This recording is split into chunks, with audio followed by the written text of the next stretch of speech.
2024년 마리아 헌신 예배를 드리겠습니다. 이 시간 총무로 수고하신 우리 김경아 권사님 기도해 주시겠습니다.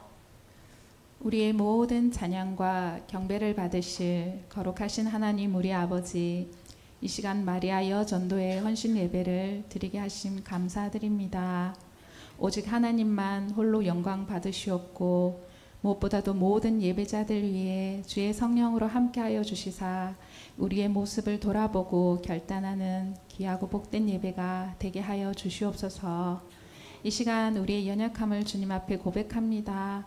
늘 주님과 함께하며 주님의 뜻대로 살아가야 하지만 여전히 우리의 고집, 우리의 생각대로 살아갈 때가 많습니다. 하나님 우리를 긍휼히 여겨주시길 원합니다. 우리의 모든 허물을 우리를 사랑하시사 우리를 대속하신 우리 주 예수 그리스도의 십자가에 기하신 보배 피로 정결하게 하여 주시옵소서. 주님, 우리 마리아 여전대회가 헌신을 다시금 다짐하며 주님의 도우심을 바라봅니다. 우리 교회에서 맡기신 자리에서 늘 순종의 도구, 화평의 도구로 살아가는 하나님의 선한 일꾼이 되게 하시옵고 우리 가정에서는 우리의 자리에서 하나님의 사랑을 풍성히 소유한 지혜로운 아내로, 엄마로 살아가게 하여 주시옵소서. 무엇보다도 하나님께서 부르시는 모든 자리에서 주님과 기쁘게 동행함으로 하나님의 은혜를 누리며 살아가는 모든 회원과 우리 통영교회 성도들이 되게 하여 주시옵소서. 사랑의 하나님, 장마와 무더위가 시작되었습니다. 우리 모든 성도들의 안전과 건강을 지켜주시옵고 여러 가지 질병과 어려운 가운데 힘겨운 시간을 보내는 모든 이들이 여전히 우리를 위해 일하시고 역사하시는 주님의 치료와 회복을 맛보아 누리게 하여 주시옵소서. 주님, 우리 교회 학교가 여름 성경학교와 학예 수련회를 준비하는 가운데 있습니다. 앞서서 섬기시는 교육자와 교사들이 오직 말씀에 의지하여 기도로 잘 준비하게 하시고 모든 일정이 주의 은혜 가운데 진행될 수 있도록 함께하여 주시옵소서.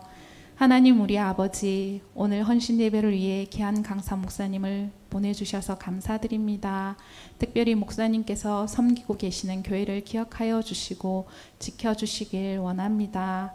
이 시간 목사님께서 간절한 기도로 준비하신 말씀을 선포하실 때 오직 성령으로 강건케 하시고 충만하게 하시사 오직 생명의 말씀을 담대히 전하게 하시며 그 귀한 말씀을 듣는 저희 마리아 여전도회와 모든 성도들도 성령의 함께 하심으로 은혜 풍성히 누리는 말씀이 되게 하여 주시옵소서. 그래서 그 말씀 붙잡고 새롭게 결단하며 헌신을 다짐하는 귀한 시간이 되게 하여 주시옵소서. 우리의 모든 예배를 기쁘게 받아 주시옵소서. 우리의 길이요 진리 되신 예수님 이름으로 감사하며 기도드립니다. 아멘.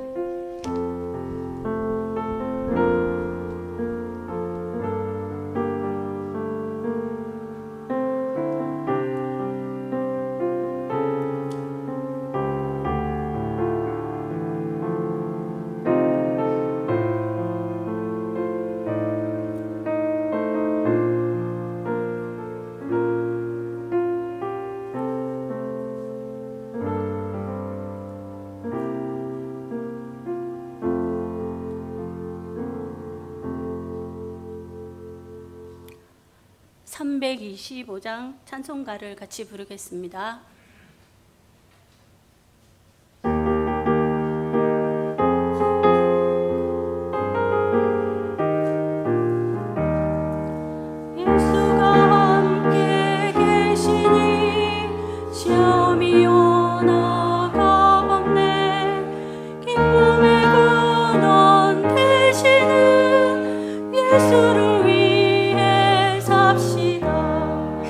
날마다 주를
예수를 위해 삽시다.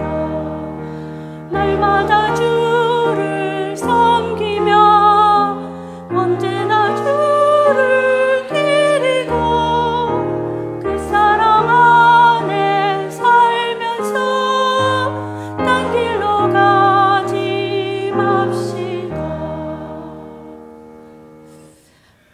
성경 말씀을 봉독하겠습니다. 호세아 2장 2절에서 7절, 그 다음에 19장에서 20절, 구약 1258쪽입니다. 제가 봉독하겠습니다. 너희는 어머니와 논쟁하고 논쟁하라. 그는 내 아내가 아니요 나는 그의 남편이 아니라 그가 그의 얼굴에서 음란을 제하게 하고 그 유방 사이에서 음행을 제하게 하라.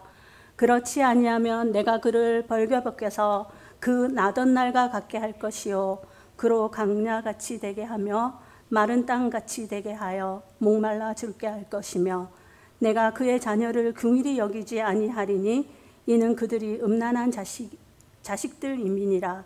그들의 어머니는 음행하였고 그들을 임신했던 자는 부끄러운 일을 행하였나니 이는 그가 이르기를 나는 나를 사랑하는 자들을 따르리니 그들이 내 떡과 내 물과 내 양털과 내 삶과 내 기름과 내 술들을 내게 준다 하였음이라. 그러므로 내가 가시로 그 길을 막으며 담을 쌓아 그로 그 길을 찾지 못하게 하리니 그가 그 사랑하는 자를 따라갈지라도 미치지 못하며 그들을 찾을지라도 만나지 못할 것이라. 그제야 그가 이르기를 내가 본 남편에게로 돌아가리니 그때의 내 형편이 지금보다 나았음이라 하니라.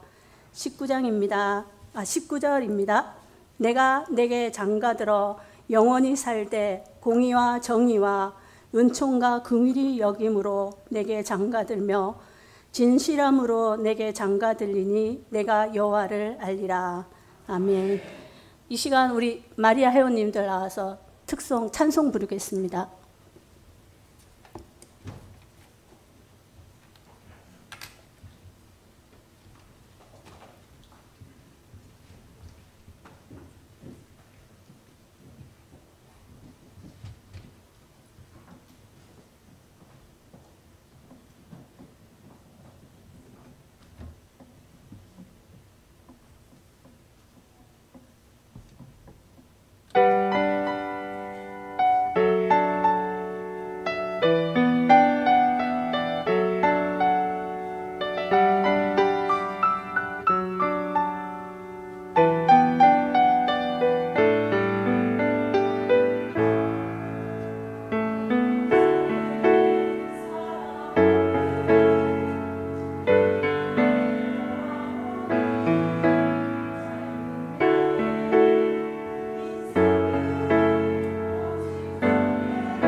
이 시간 생명수교회 심호하고 계신 우리 김에스더 목사님이 나오셔서 주님과 당신과 나는 한 팀이라는 제목으로 설교하겠습니다. 많은 은혜 받으시길 간구합니다.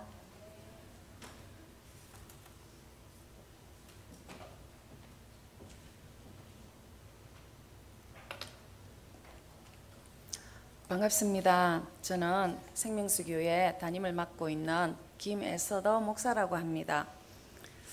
지난 5월 12일 동행주일에 이제 우리 통영교회 3교구 성도님들이 우리 교회에 오셔서 섬겨주셨어요.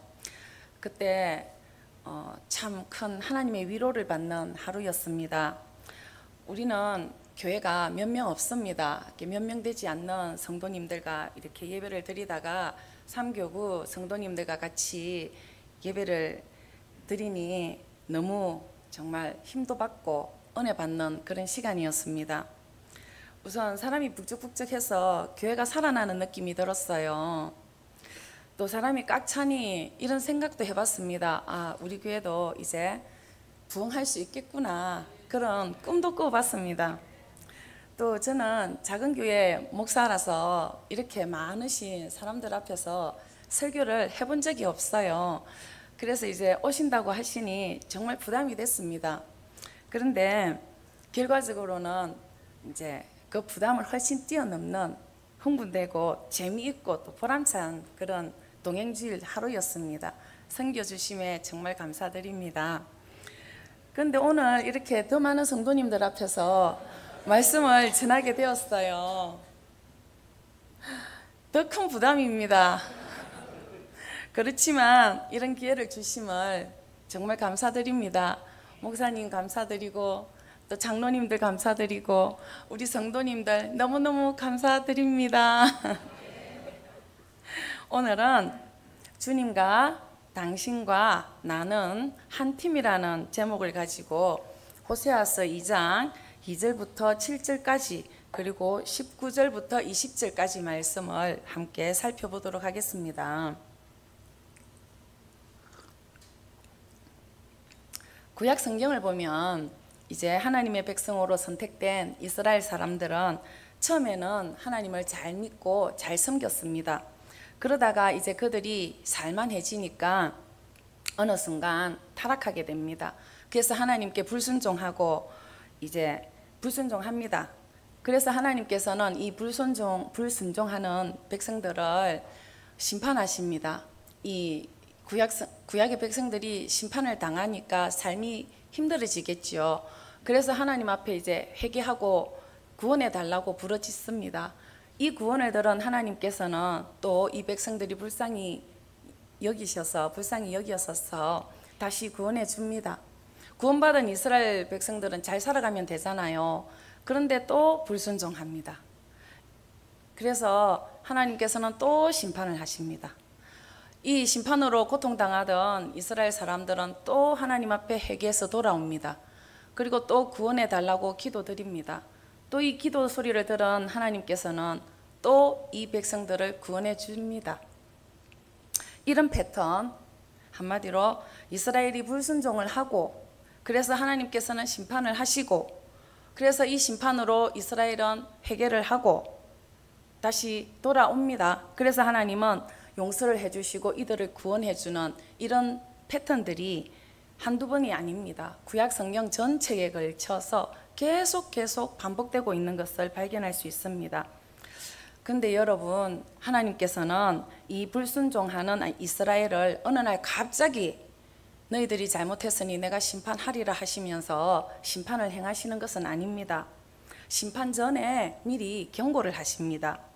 경고 방법은 여러 선지자들을 보내 가지고 하나님께서 이스라엘을 이제 심판하시게 될 이유와 그리고 그 심판하실 방법까지 상세히 가르쳐 주십니다. 그런데 여기서 중요한 것은 하나님께서 이 선지자들을 보내신 목적입니다. 하나님의 마음은 심판에 있지 않기 때문입니다.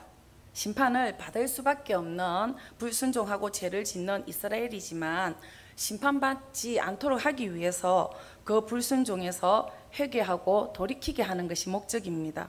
그렇기 때문에 이제 이 우리 12 소선지서나 이렇게 대선지서에 나오는 이 선지자들이 말하는 이런 경고들은 바로 불순종에서 돌이켜서 하나님의 뜻대로 살아라고 하는 하나님의 소리이자 또 하나님께서 주시는 기회가 됩니다.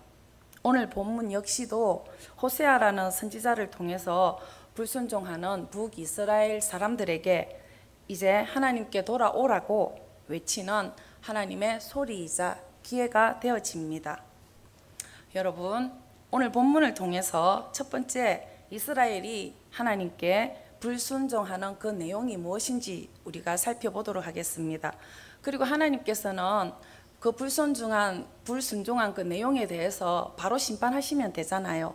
근데 왜 자꾸 이렇게 기회를 다시 주시는가? 그 이유도 한번 알아보겠습니다. 그리고 마지막으로 또 오늘 전도와는 무슨 관계를 가지는지 우리가 오늘 본문을 한 구절 한 구절 따라가면서 살펴보도록 하겠습니다. 자, 먼저 오늘 본문에서 이스라엘은 어떤 불순종을 했을까요? 어떤 죄를 지었을까요? 우리가 2절을 살펴보도록 하겠습니다. 2절을 보면은 너희 어머니와 논쟁하고 논쟁하라라고 시작을 합니다. 이 내용은 이제 남편이 아내의 음란을 고발하는 내용입니다. 여기서 너희 어머니에서 너희는 이스라엘 백성 각 개인 한 사람 한 사람을 말합니다. 어머니는 이스라엘 나라나 민족 전체를 말합니다. 논쟁하라라는 이 말은 법정에서 고소나 고발을 해라 이런 뜻으로 사용됩니다. 결국 2절은 너희 어머니와 논쟁하고 논쟁하라라는 이 말씀은 이제 이어지는 이 본문 전체가 이스라엘이 지은 죄에 대해서 어떻게 너희들은 가만히 있느냐, 고발이나 고소해야 되지 않겠느냐 하는 의미로 해석이 됩니다. 그런 경고의 메시지가 되는 것입니다. 이 다음 구절을 보면은 경고의 이유가 나옵니다. 바로 그는 내 아내가 아니요 나는 그 남편이 아니기 때문입니다. 내 아내가 아니고 나는 너의 남편이 아니다라는 이 단순한 문장은 이 당시 이스라엘 사람들의 결혼 공식을 드러냅니다. 이 당시 이스라엘 사람들이 결혼을 할 때 신랑은 신부에게 나는 너의 남편이고 너는 나의 아내이다 이렇게 말을 했대요. 그러면 신부는 나는 너의 아내이고 너는 나의 남편이다 이렇게 서로 고백하는 것으로 부부가 되었다고 합니다. 이 결혼 공식에 있어서 핵심은 바로 정절과 순결입니다. 이 정절과 순결이 깨지면 결혼 공식도 당연히 깨지게 되기 때문입니다. 오늘 본문에서 그는 내 아내가 아니요 나는 그 남편이 아니라라는 것은 아니다라는 것을 강조합니다. 그래서 아니다라는 이 말을 강조함으로써 결혼 공식이 깨지게 될 것을 말하고 있습니다. 오늘 본문에서 이스라엘을 아내로 비유하고 있고 남편은 하나님을 말하고 있습니다. 그래서 이 결혼 공식이 깨진다는 것은 하나님과 이스라엘 사이에 맺은 바로 그 언약이 깨진다는 것을 말하고 있습니다. 그 다음 이어지는 구절을 보면은 이 결혼 공식이 깨지는 이유가 나오는데 바로 아내가 정절과 순결을 잃었기 때문임을 말하고 있습니다. 보시면 얼굴에서 음란을 제하게 하고 해서 그 얼굴은 구약 성경에서는 인격을 말합니다. 그리고 유방 사이에서 음행을 제하게 하라 해서 유방은 육체를 상징합니다. 그렇기 때문에 지금 고소당하는 아내는 잠깐 음란한 것이 아니라 철저하게 몸과 마음 전 인격적으로 타락했음을 강조하고 있습니다. 그러면 이 언약을 깨뜨리면 결혼 언약을 깨뜨리면 이 아내는 어떤 불이익을 당하게 될까요? 3절에서 그 내용이 잘 드러나고 있는데 만약 아내가 2절의 경고를 받아들이지 않으면 아내는 벌거 벗겨질 것이라고 말하고 있습니다. 아내가 당하는 불이익은 바로 벌거 벗겨지는 것입니다. 이 벌거 지켜지다라는 단어는 이 당시 이스라엘 사람들의 결혼 풍습을 알아야 이해할 수가 있습니다. 이제 이스라엘 사람들이 결혼 공식에 의해서 부부가 되면 이제 신랑과 신부는 남편과 아내로서 서로 권리와 의무를 가지게 되는데, 남편의 의무는 아내가 일상생활에 필요한 모든 의식주를 책임지는 것입니다. 오늘날 여자인 우리들은 너무 행복하지 않아요? 남편이 다 책임져 준다 하니까. 그런데 그러면 아내의 의무가 발생할 거잖아요. 이 아내의 의무는 다른 것이 아닙니다. 일상생활에 필요한 이 모든 의식주에 있어서 오직 남편에게만 의지하고 의존해야 한다는 것입니다. 만약 이 아내가 다른 남자를 따라가면 이제 정절과 순결을 한마디로 지키지 않으면 남편은 아내에게 준 모든 것을 회수하게 됩니다. 옷도 집도 살고 있는 그 옷도 집도 음식도 남편이 준 것이기 때문에 이 모든 것을 빼앗고 아내를 벌거벗겨서 쫓아냈다고 해요. 이것을 벌거벗기다라고 표현합니다. 그렇기 때문에 이 벌거벗기다라는 말은 현재 누리고 있는 모든 것을 다 잃게 되는 지경을 말합니다. 극도의 궁핍과 결핍에 이른 그런 상태를 드러내는 말입니다. 그리고 이어지는 구절에서 그 나던 날과 같게 할 것이요 라는 이 말씀은 애굽의 포로 상태를 지칭합니다. 남편으로 비유되는 하나님은 출애굽 후 광야에서 그리고 또 가나안 땅에서 남편의 의무를 다했습니다. 그래서 아내가 필요한 모든 것을 채워줬어요. 그런데 아내는 남편을 버리고 지금 애인을 따르고 있습니다. 그렇기 때문에 이스라엘은 하나님이 그들에게 준 모든 것을 빼앗고 이제 아수르의 종으로 또다시 노예의 상태로 처해지게 될 위험에 빠지고 있습니다. 그러면 여러분, 이스라엘이 이렇게 바람을 피고 정죄가 순결을 잃고 하는 그 대상인 애인은 누구였을까요? 그 애인의 정체가 8절에서 드러납니다. 눈으로 한번 읽어보실까요? 누구라고 되어 있나요? 그렇죠. 바알이라고 되어 있습니다. 지금 남편인 하나님은 아내인 이스라엘의 바알 숭배한 것에 대해서 지금 고발하고 있습니다. 결국 이스라엘의 죄는 우상 숭배입니다. 그러면 여러분, 우상 숭배를 하면은 어떤 일이 벌어질까요? 그 3절 말미에 보면 목말라 죽게 하겠다라고 있죠. 한마디로 목말라 죽게 되는 것입니다. 이 말은 우상 숭배에 대한 아이러니를 나타냅니다. 바알은 가나안 지역에서 풍요를 관장하는 비의 신입니다. 농경의 신입니다. 옛날에는 물이 농사의 모든 것을 좌우했습니다. 많은 물을 바라면서, 그래서 농사가 풍년이 되기를 바라면서 바알을 섬겼는데 도리어 물이 말라서 목이 말라 죽는 지경에까지 처해지게 되었다라는 그런 아이러니가 발생한 것입니다. 이것은 인간이 뭔가를 바라면서 우리가 우상 숭배를 하잖아요. 그렇지만 우상 숭배를 했기 때문에 그 바라는 것의 반대 상황이 나타난다는 뜻입니다. 내가 부자가 되기를 바라면서 우상 숭배를 하면 도리어 그 반대 결과 쫄딱 망하고 가난하게 된다는 뜻입니다. 이렇게 3절은 이스라엘에게 남편은 오직 하나님밖에 없다라는 것을 강조합니다. 남편인 하나님만이 아내인 이스라엘의 필요를 채워줄 수가 있습니다. 하나님이 주시는 것보다 더 많은 것을 기대하고 또 새로운 것, 또 풍성한 것을 기대하면서 우상을 만약에 섬기게 된다면 도리어 얻고자 했던 것을 얻는 것이 아니고 도리어 그 반대로 폭망하게 된다는 것입니다. 그러면 여러분, 이스라엘은 도대체 우상 숭배를 통해서 뭐를 얻고 싶었을까요? 뭐가 그리 가지고 싶었을까요? 5절을 보면 나타나요. 5절을 보면 이스라엘 사람들이 얻고자 했던 것들이 나타나는데, 이 애인은 뭐를 준다고 해요? 떡과 물과 양털과 삶과 기름과 술을 준다 합니다. 물은 생존에 가장 필요한 것입니다. 양털은 추울 때 옷으로 입을 수가 있고 덮을 수가 있습니다. 삶은 또 반대로 아주 더울 때 옷을 해 입을 수 있습니다. 그리고 기름과 술은 우리가 살아가면서 소소하게 느끼는 그 인생의 즐거움을 말합니다. 한마디로 일상생활에 필요한 모든 것들입니다.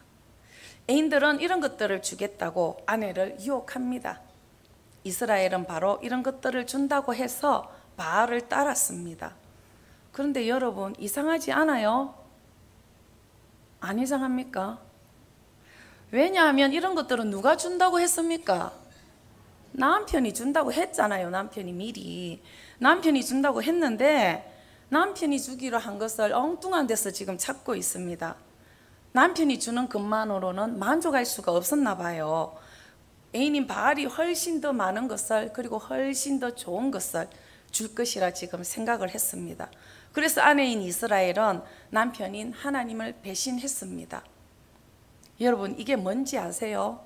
우상 숭배라고 말은 하지만 이것은 바로 배교입니다. 배교.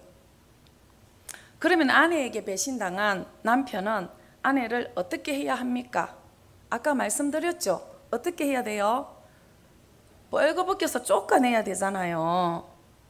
그런데 6절에 보면은 남편은 그렇게 하지 않아요. 이 남편은 남편으로서의 의무를 끝까지 다합니다. 그렇지만 아내의 외도를 지켜볼 수는 없잖아요. 그래서 극약 처방을 내립니다.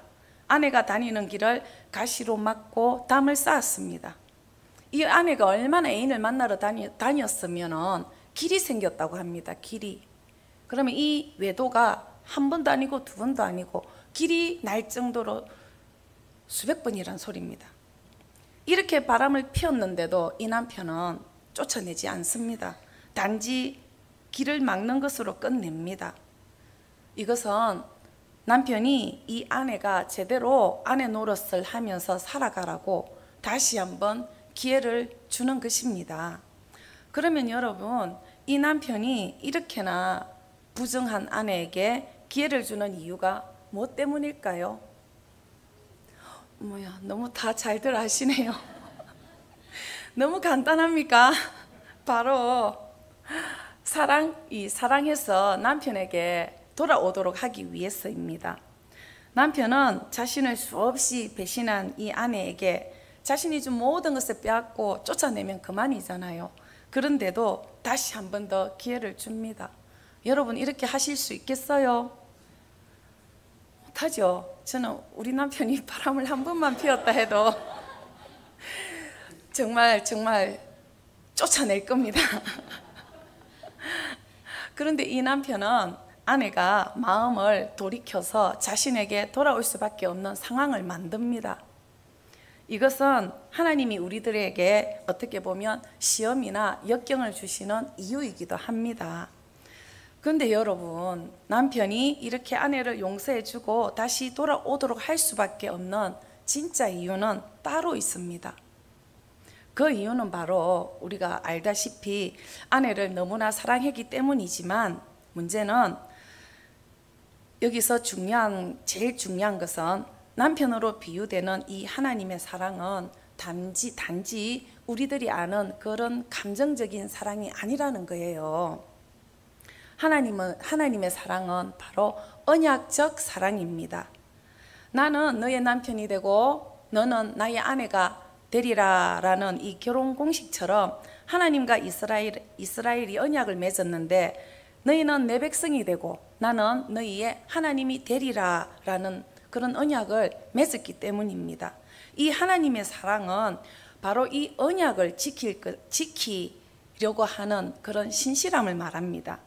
언약의 상대방인 이스라엘이 그 백성 노릇을 하든지 말든지, 또 그 백성 노릇하는 걸 저버리더라도 하나님 편에서는 끝까지 하나님 노릇을 하겠다는 그런 뜻입니다. 이것은 언약을 끝까지 지키시겠다는 하나님의 의지가 강조되고 있습니다. 이것이 바로 하나님의 언약적 신실함입니다. 상대방이 언약을 지키든지 말든지 상관없이 나는 끝까지 너희의 하나님 노릇을 다 하겠다, 이런 것입니다. 그래서 배교한 이스라엘에게 한 번 기회를 주고, 두 번 주고, 세 번 주고, 이 두꺼운 이 구약 성경 책 속에서 계속 주고 있는 것입니다. 여러분, 그러면 이 호세아 선지자의 메시지를 들은 이 이스라엘 사람들은 바알 숭배를 그만두고 하나님께로 돌아왔을까요? 1번 돌아왔다. 손 들어 보세요. 다 아다시피 안 돌아왔어요. 그래서 결국 아수르라는 그런 큰 나라의 침입을 받아서 멸망하고 말았습니다. 그러면 왜 이스라엘은 나라가 망하기까지 그 바알 숭배에서 벗어나지 못했을까요? 내가 뭐 망하는지 뻔히 아는데도 못 벗어났잖아요. 우리 생각에 우상 숭배를 하다가 돌아서기는 좀 간단해 보이잖아요. 그런데 실제로는 간단한 문제가 아닙니다. 이 출애굽한 이스라엘 사람들은 우여곡절 끝에서 광야에서 고생 다 하고 가나안 땅에 들어왔어요. 그런데 가나안에는 이 바알이라는 우상이 기다리고 있습니다. 이 이스라엘 사람들은 그동안 목축업으로 생계를 유지했는데 이제 이들이 들어온 가나안은 농사를 지어서 먹고 살아야 합니다. 그런데 이 사람들은 농사에 대해서 아무것도 몰랐어요. 그래서 미리 이곳에서 살고 있던 가나안 원주민들에게 농사를 배울 수밖에 없었습니다. 그런데 이 가나안의 농사 기술은 바로 농사를 주특기로 한다는 이 바알신과 관련이 됩니다. 이스라엘이 이 바알신을 처음부터 이방신으로 받아들인 것은 아닙니다. 농경에 대해 아무것도 몰랐던 이스라엘 사람들은 단지 농사에 대한 노하우를 그냥 전수받았을 뿐입니다. 가나안 원주민들은 그런데 이 농사에 필요한 모든 지식들을 바알신이라는 이 우상의 행동에 빗대어서 설명을 해 주었어요. 예를 들면 봄이 되면 씨를 뿌려야 하잖아요. 그러면 이것을 어떻게 설명하냐면 바알신이 잠에서 깨어났다. 그래서 이제 바알신이 일을 할 테니까 지금 씨를 뿌려야 이 씨가 잘 자라서 풍성한 수확을 거둔다. 이렇게 설명을 해요. 겨울이 되면 이 씨를 뿌리면 안 되잖아요. 얼어 죽잖아요. 이때도 어떻게 표현하냐면 이제 바알신이 잠을 자니 지금 씨 뿌렸다가는 바알신이 일을 안 하기 때문에 그 씨가 다 말라 죽는다. 이런 식으로 표현을 합니다. 그렇기 때문에 이 바알이라는 우상은 농경의 시작과 동시에 자연스럽게 받아들여질 수밖에 없는 하나의 농경 문화가 되어서 이스라엘 사람들의 정신에 알게 모르게 스며들게 된 것입니다. 이제 이스라엘에게 있어서 바알은 농경을 주특기로 하는 가나안의 지역신이 되어집니다. 이때 반면 이 이스라엘 사람들을 출애굽시키고 또 언약을 맺었던 그 하나님은 이제 광야를 주 무대로 하는 단지 유목업을 관장하는 그런 하나의 신으로밖에 인식이 되어지지 않았어요. 무슨 말인지 알겠어요? 많은 신 중에 한 신, 가나안은 그 바알신은 농경을 주특기로 한다는 신이라면은 이제 하나님은 유목의 신 이렇게 인식을 하게 되었다는 것입니다. 왜냐하면은 가나안에 농사를 지으며 살아가야 하는 이 이스라엘 사람들에게 있어서 이 바알 숭배는 식량을 얻기 위한 그 생존과 맞물린 삶의 문제였던 것입니다. 당장 먹고 살아야 한다는 그 두려움 앞에서 이 모든 것을 공급해 주시겠다고 하신 그 하나님은 보이지가 않았던 것입니다. 여러분, 이렇게 우리가 살기 위해서 하나님 대신 의지하는 그 모든 것들은 바로 우상입니다. 이스라엘이 섬긴 우상은 바알뿐이었을까요? 국제 정세 속에서 이스라엘은 하나님 대신 강대국의 눈치를 보며 살아야 했습니다. 그래서 이스라엘 왕들은 국제 정세를 살펴보면서 누가 제일 큰 힘을 가졌는가 이렇게 판단을 해가지고 때로는 애굽을 따랐고 때로는 아수르를 따랐고 또 때로는 바벨론을 따랐습니다. 이 대제국들과 빌부터 생존과 번영을 도모했습니다. 그렇기 때문에 이 애굽도 우상이고 아수르도 우상이고 바알도 우상이 되는 것입니다. 이스라엘은 끊임없이 이렇게 섬기는 신을 바꿨어요. 애굽 바로에서 바알로, 또 국제 정세에 따라서 아수르에서 바벨론으로. 오늘 본문은 이 바알로 대표되는 우상을 섬기는 삶으로부터 이제 회개해서 하나님께 돌아오라라고 말하고 있는 것입니다. 그렇다면 오늘날 우리에게 우상이란 무엇일까? 무슨 의미일까? 다시 한번 생각하게 해보죠. 오늘날 우리에게 우상이란 무엇일까요? 우상 숭배라고 하면 보통 우리는 다른 종교의 신을 생각하거나 또는 깎아 만든 우상을 떠올립니다. 만일 그게 전부라면 우상 숭배는 너무나 간단한 문제입니다. 저와 여러분들이 주일에는 교회에서 예배드리고 다른 날에는 절에 가서 또 불공 드리고 또 가끔 일이 잘 안 풀리면 점도 보고 이런 사람은 거의 없잖아요. 그래서 우상 숭배는 쉬워 보입니다. 그렇다면 여러분, 교회에서 예배 잘 드리고 내가 절에 안 간다고 해서, 내가 점을 안 본다고 해서 우상 숭배를 하지 않는 것일까요? 우리 삶에서는 끊임없이 우리를 괴롭히는 문제들이 생겨납니다. 이런 문제들은 생존과 우리 연관되어집니다. 우리 생존과 관련해서 우리에게 불안과 염려를 불러일으킵니다. 생존에 필요한 모든 것을 공급해 주시겠다는 그 하나님의 약속은 오늘날에도 여전히 유효해요. 그럼에도 불구하고 이런 불안과 염려는 내가 하나님을 믿고 따르고 잘 섬기는데 왜 생겨날까요? 아마도 하나님 아닌 다른 대상을 두려워하기 때문은 아닐까요? 때로는 돈이, 그죠? 때로는 어떤 사람이, 나를 괴롭히는 그 사람이, 직장 상사가, 또 때로는 어떤 상황들이 우리를 불안하고 공고하게 하고 있습니다.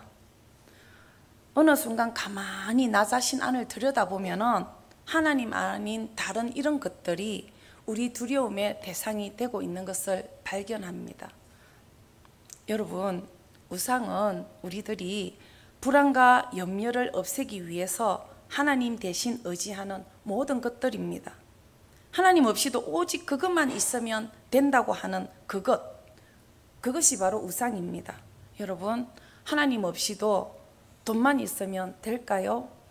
하나님 없이도 건강만 있으면 될까요? 아니면 하나님 없이도 내가 지금 고통당하고 있는 이 현실의 문제가 해결되기만 하면 될까요? 여러분, 만약 우리의 기도가 하나님께로부터 오는 무언가를 얻어내는 그것만이 목적이라면 우리들은 하나님이라는 우상을 섬기고 있습니다. 우상은 형상을 만드는 것입니다. 이 형상은 내가 원하는 것이라는 내 목적을 이루기 위한 하나의 도구가 됩니다. 내가 원하는 것을 가지기 위해서 내 욕망을 투영하여 만든 형상이 바로 우상입니다. 내가 원하는 것만을 위해 하나님을 섬긴다면 나는 하나님이라는 우상을 만들어서 바로 내 욕망을 채우고 있는 것입니다. 그래서 하나님이라는 이름을 가진 우상이 만들어지는 것입니다. 저와 여러분들 안에 이런 우상이 없다고 자신 있게 말할 수 있습니까? 오늘 말씀을 통해 우리 신앙의 민낯이 드러나고 있죠. 나 자신이 참 쭈그레져요. 그렇지만 게임은 아직 끝나지 않았습니다. 아직 우리에게는 이 우상들과 싸워 이길 희망이 있기 때문입니다. 왜냐하면 이 우상의 반대편에는 하나님의 형상이 서 있기 때문입니다. 여러분, 그러면 하나님의 형상은 무엇일까요? 오늘 본문 19절과 20절을 통해 알 수가 있습니다. 19절에 장가들다라는 말은 약혼하다, 정혼하다라는 뜻입니다. 한마디로 지금 장가드는 것이 아니고 지금 약혼을 하고 있는 상황입니다.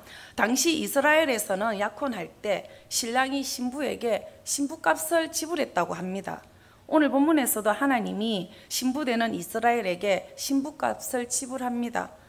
하나님이 지불한 신부값은 19절 그리고 20절 초반에 나타나 있죠. 뭡니까? 한번 읽어볼까요? 바로 공의, 정의, 은총, 긍휼, 진실입니다. 이것은 다 출애굽기 34장 6절에 기록되어 있는 하나님의 속성들입니다. 이제 이스라엘은 신부값으로 받은 이 하나님의 속성을 공유하는 관계에 놓이게 되었습니다. 여러분, 사람이 신이신 하나님의 속성을 공유한다는 것이 얼마나 큰 은혜입니까? 이 하나님의 속성을 선물로 받게 되면 어떤 일이 일어나느냐 하면은 이제 하나님을 아는 것으로 나타납니다. 그래서 20절 말미에 내가 여호와를 알리라 라고 말하고 있습니다. 이 알리라 라는 말은 우리가 아는 일반적 의미에서 아는 수준이 아니라 부부이기에만 가능한 수준으로 깊이 안다는 것을 말합니다. 삶을 공유하는 부부가 서로를 알아가듯이 하나님의 속성을 공유하는 이스라엘은 이 삶을 통해서 하나님을 자연스럽게 알아간다는 것입니다. 이때 이스라엘은 이 세상에서 하나님의 속성을 담은 바로 하나님의 형상이 되는 것입니다. 창세기 1장 26절에 하나님의 형상을 따라 하나님의 모양대로 사람을 만들었다고 합니다. 우리 육체 안에 담긴 이 하나님의 속성은 우리들의 육체의 움직임을 통해 우리들이 살아가는 모습을 통해 이 세상에 드러납니다. 우리가 하나님의 속성인 공의, 정의, 은총, 긍휼, 진실을 살아낼 때 우리는 이 세상에서 살아있는 하나님의 형상이 되어집니다. 그러면 이제 결론적으로 오늘의 주제인 전도에 대해서 또 주님과 당신과 나는 한 팀이라는 설교 제목에 대해서 말해보고자 해요. 하나님의 형상으로서의 사람은 뭐가 생각나요? 하나님의 형상. 우상이 생각나지 않아요? 바로 우상이 생각나게 합니다. 하지만 동시에 이 우상을 무너뜨리기도 합니다. 돌이나 나무로 조각된 우상은 움직이지도 못하고 말도 못합니다. 그렇지만 하나님의 형상으로 조각된 사람은 움직이고 말도 합니다. 우상은 단순히 나무 덩어리, 돌덩이일 뿐이지만 사람은 주님 되시는 창조주 하나님의 그 형상을 삶으로 살아낼 수 있는 그런 존재입니다. 이 땅에 하나님이 인간으로 오신 예수님은 하나님의 형상으로서의 사람과 또 하나님 자신이 완전한 합치를 이룬 그런 분이십니다. 그렇기 때문에 우리가 하나님의 형상을 살아낸다는 것은 바로 예수님을 우리들의 삶을 통해 드러낸다는 것입니다. 우리가 삶을 통해 예수님을 드러내는 이런 삶, 그게 바로 전도입니다. 이런 삶이 바로 전도자의 삶입니다. 그러나 이런 삶은 내 힘으로 안 됩니다. 내 힘으로 안 되기 때문에 내 힘으로 안 되기 때문에 주님과 당신과 나는 한 팀으로 결성이 된 것이에요. 이 일에 있어서 구약의 이스라엘 사람들은 실패했습니다. 그렇지만 오늘날 우리들은 그 옛날 이스라엘 사람들보다는 훨씬 더 유리한 위치에 서 있습니다. 왜냐하면 하나님 편에서 하나님 노릇을 해주겠다 하시는 그 언약적 신실함은 바로 예수님의 십자가 사건이기 때문입니다. 우리의 구원은 내가 하나님을 믿어서가 아닙니다. 내가 예수님을 믿어서가 아닙니다. 바로 하나님의 이 언약적 신실함에 바탕합니다. 여러분, 이제 구원받은 우리는 우리 편에서도 우리 노릇함으로 조금이라도 언약적 신실함을 드러내 보여야 하지 않겠습니까? 며칠 전에 한 뉴스를 봤습니다. 그 뉴스 제목이 K방산 1조 3천억 원의 잭팟을 터뜨리다 였습니다. 지금 우크라이나가 러시아와 전쟁 중에 있고 또 그래가지고 그 전쟁을 하니까 국제 정세가 여러모로 불안합니다. 그래서 여러 나라들이 자기들 나라를 지키기 위해서 우리나라에서 무기를 사들인다고 합니다. 그래서 무기 만드는 기술이 좋은 우리나라가 무기를 수출하게 되었는데 그 계약한 금액이 1조 3천억 원이라고 합니다. 상상이나 돼요? 1조 3천억 원. 상상도 할 수 없는 이 큰 돈이 왜 하필이면 사람을 죽이는 무기를 만드는데 사용되어져야 할까요? 사람을 살리기 위해서 사용하는 것이 더 낫지 않을까요? 세상은 하나님의 형상과는 거리가 멀어 보입니다. 그 옛날 이스라엘처럼 이익을 따르고 불안감을 해소하기 위해서 무기라는 힘을 의지하고 또 강대국가의 연합을 선택하면서 편가르기를 하고 있습니다. 여전히 거대한 우상은 우리 옆에 서 있습니다. 우리들은 이런 거대한 우상과 싸울 힘은 없어요. 그렇지만 주님과 한 팀으로 선택된 저와 여러분들은 지금 바로 이곳에서 내 마음 안에서 내 가정 안에서 만이라도 우상 대신 하나님의 형상을 조금씩 만들어 갈 수 있지는 않겠어요? 그런 일은 가능하잖아요. 내 안에서 조금씩 하나님의 형상이 커져갈 때 내 안에 있는 우상은 서서히 몰려 나갑니다. 저와 여러분들이 하나님의 속성인 공의, 정의, 은총, 긍휼, 진실, 한마디로 말하면 하나님 사랑, 이웃 사랑입니다. 이 사랑을 살아내는 그런 귀한 하나님의 형상이 되었으면 참 좋겠습니다. 모두 그런 사람들이 되시기를 축복합니다. 다 같이 기도드리겠습니다. 하나님, 오늘도 주신 말씀을 우리가 함께 나눴습니다. 주신 말씀을 통해 나 자신을 보니 참으로 부끄럽습니다. 나 역시도 삶 속에서 당하는 문제들로 고통받고 있고 또 고뇌하고 있음을 봅니다. 생존의 두려움 속에서 나도 모르게 하나님을 우상으로 섬긴 그런 순간들도 많았습니다. 구원받은 백성으로 마땅히 하나님의 속성을 드러내는 하나님의 형상으로 살아가야 하는데 내 안에 있는 불안과 상처와 두려움과 욕망을 고스란히 드러내는 우상의 모습으로 살았음을 깨닫습니다. 하나님의 눈으로 세상을 보니 나만 잘 살아보자고 또 우리만 잘 살아보자고 다른 사람을, 다른 나라를 짓밟고 있는 그런 모습들이 보입니다. 전쟁을 봅니다. 분열을 봅니다. 차별에 얼룩진 상처들이 보입니다. 인간에게 착취당하고 파헤쳐진 자연세계의 신음소리가 들립니다. 하나님의 눈을 통해 보는 세상은 너무나 가슴이 아파요.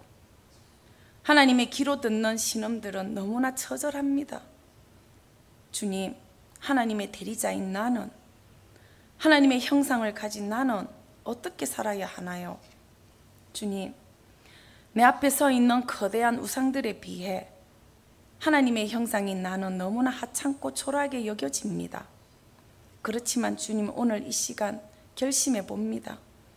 오늘부터 하나님의 사랑을 내 남편에게, 내 아내에게, 내 자식에게만큼은 실천해 보기로 결심해 봅니다. 남편이 지고 있는 그 짐을 보면서 내 자식들의 불안감을 보면서 나는 오늘 하루 내 안에서 돋아나는 이 짜증들과 화를 참아보려고 합니다. 하나님의 사랑을 내 안에서 키우고 실천해 보려 합니다. 그래서 주님, 나는 살아있는 하나님의 형상이 한번 되어보고 싶습니다. 주님, 도와주세요. 주님과 나는 한 팀이라 하셨는데 팀장인 주님께서 팀원이 나를 도와주시고 잘 이끌어 주세요. 그것을 꼭 믿습니다. 주님, 예수님 이름으로 기도드립니다. 아멘.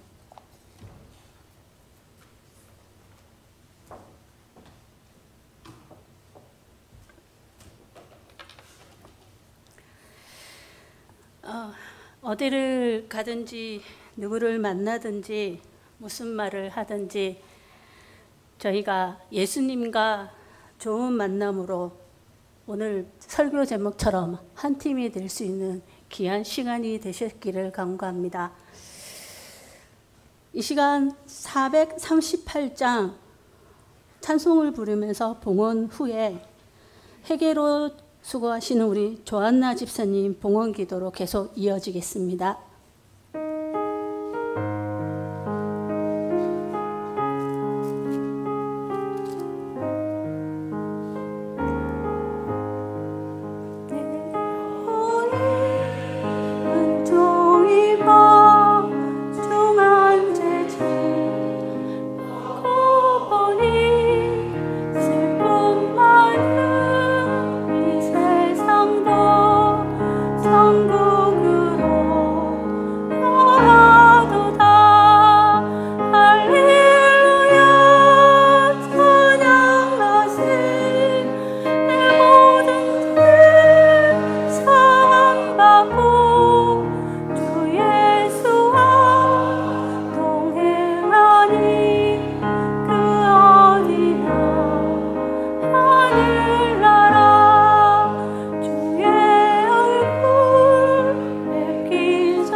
한번 다시 같이 부르겠습니다.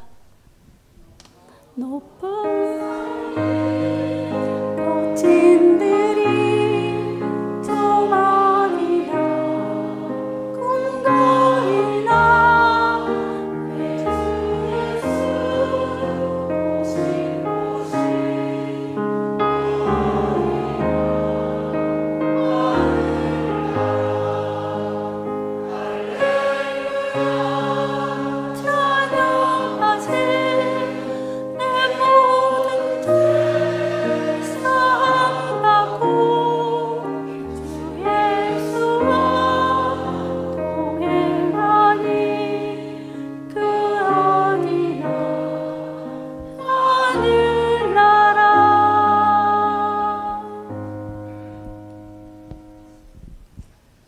사랑의 주님, 마리아 여전도회를 사랑하여 주셔서 하나님께 귀한 헌신 예배를 드릴 수 있음을 감사드립니다.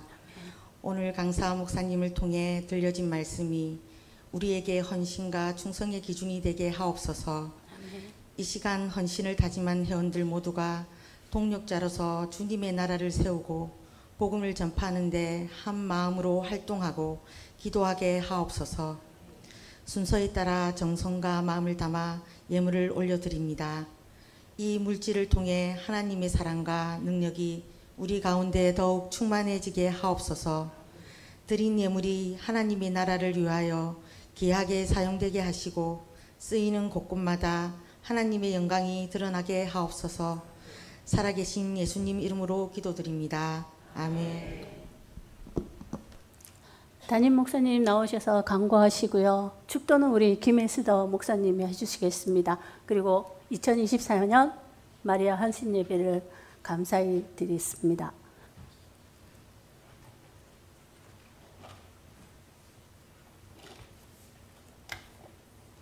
네, 교회 소식 전하겠습니다. 마리아 여전도회 헌신 예배 강사로 와주신 목사님께 감사를 드리고 또 좋은 목사님 보내주신 하나님께도 감사를 드립니다.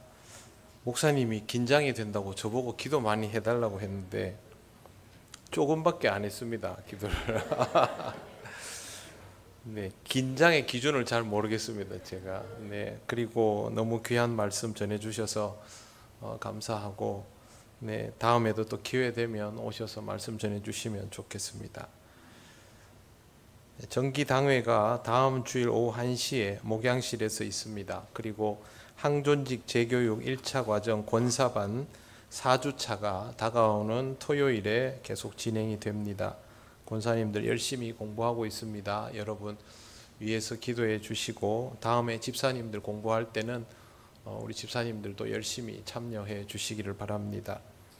진주 남로의 장로회 부부 수련회가 이번 주 토요일 오전 11시부터 남일대 리조트 호텔에서 있습니다. 교회에서는 9시 30분에 출발하기 때문에 장로님들께서는 시간을 지켜주시기 바랍니다. 조정자 은퇴권사님께서 그동안 만드신 누빔 가방을 장학 헌물로 기부를 하셨습니다. 이 가방이 판매가 되면 판매 수익이 고스란히 장학금으로 다 들어갑니다. 여러분들도 즐거운 마음으로 또 동참을 해주시기 바랍니다. 다른 광고는 주보를 참조해 주시고 이제 목사님 축도해 주시겠습니다.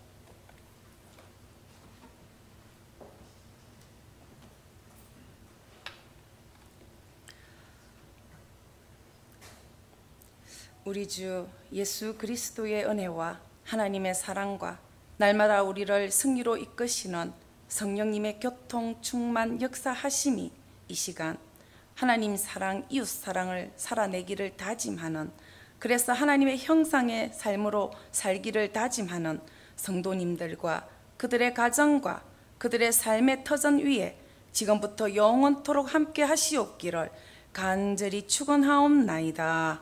아멘.